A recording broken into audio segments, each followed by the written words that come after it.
ભગવાન સ્વામિનારાયણ અનેકવાર સાળંગપુર ગામમાં પધાર્યા હતા. તેમણે આજ ભૂમિ પર વચનામૃત ઉદ્બોધન કર્યા અને શુદ્ધ સ્વરૂપે ઉત્સવોને ઉજવવાનો આરંભ કર્યો. ભગવાન સ્વામિનારાયણ તેમના સંતો સાથે સાળંગપુર પધારી અહીં વસતા ગ્રામજનોની ભક્તિ સ્વીકારી તેમને સદ્ધર્મ અને સદ્મૂલ્યોનું સિંચન કરતા. ભગવાન સ્વામિનારાયણે અહીંના ભક્તોને આશીર્વચન આપીને જણાવેલું કે આ ભૂમિ પર ભવ્ય મંદિર નિર્માણ થશે અને સૌના દુઃખ દૂર કરે તેવા દેવ બિરાજશે.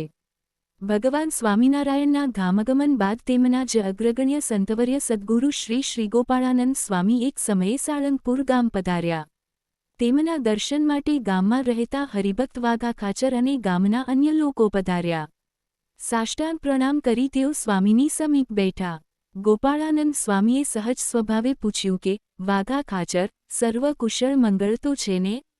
સ્વામીશ્રીના આ સવાલથી વાઘા ખાચરના ચહેરા પર ચિંતાઓની રેખાઓ સ્પષ્ટ દેખાઈ.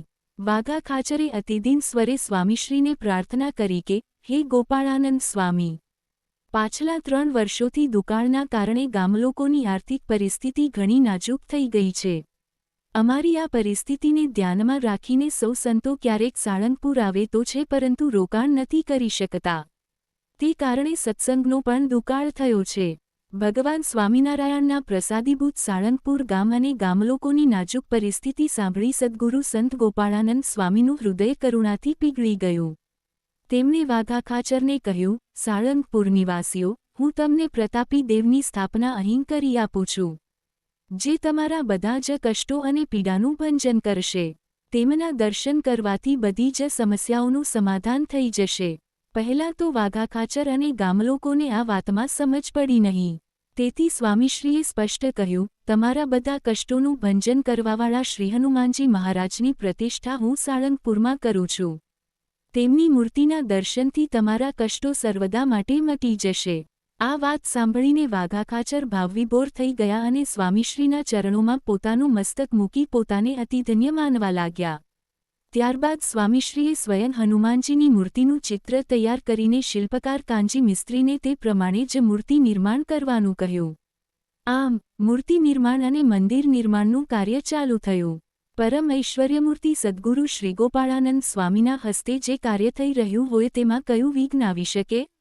મૂર્તિ અને મંદિર તૈયાર થતાં જ સંવત 1905ના આસો વદ 5મના દિવસે શાસ્ત્રોક્ત વિધિથી મહાન પ્રતિષ્ઠા ઉત્સવ યોજી સાળંગપુર ખાતે શ્રીકષ્ટભંજનદેવ હનુમાનજી મહારાજની પ્રતિષ્ઠા વિધિનો આરંભ થયો.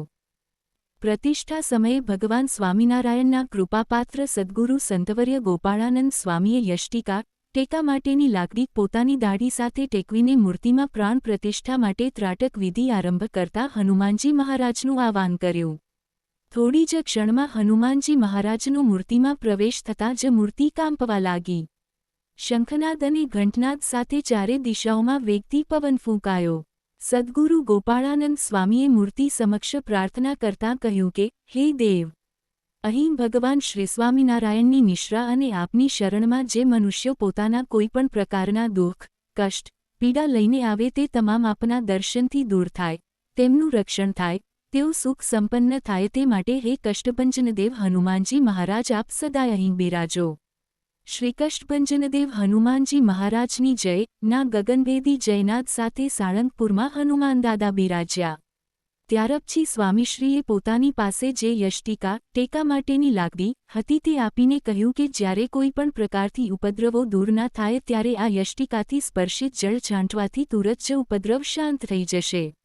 ભગવાન સ્વામિનારાયણે સાળંગપુર ભૂમિને તીર્થત્વ બક્ષ્યું અને તેમના સંત ગોપાળાનંદ સ્વામીએ અહીં શ્રીકષ્ટભંજનદેવ હનુમાનજી મહારાજની મૂર્તિમાં પ્રાણ પ્રતિષ્ઠા કરી સાળંગપુર ધામ બનાવ્યું.